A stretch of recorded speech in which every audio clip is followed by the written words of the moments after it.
Ash, tell us, how do you define engagement?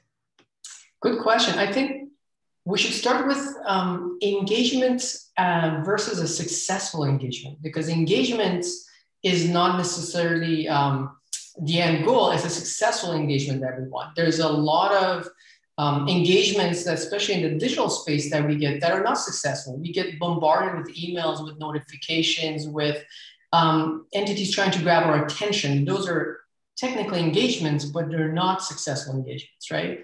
Looking at engagement, I think a successful engagement has three components to it that are required for it to be very successful. And I think there is attention, there's interest, and there's trust.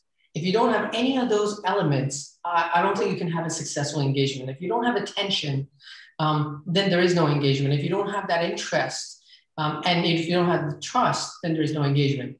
This actually plays really interestingly if you look at the digital ads space, where they try to engage us digitally by capturing our attention. Push notifications on our mobile devices is a very great example of, we're constantly at a specific point in time, they're trying to get our attention.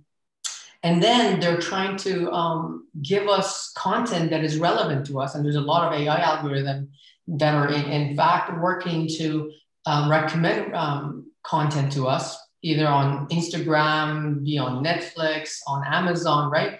And this is all about capturing our interest to engage with us. And then you have the trust component of engagement, which has to do with brand awareness. There are brands that we trust.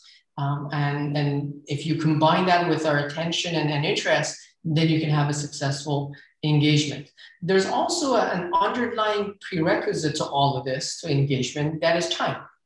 Obviously, if you don't have the time component, then you don't have that engagement. But the whole point of grabbing your attention is to capture, to encourage you to allocate that time to engage in that activity.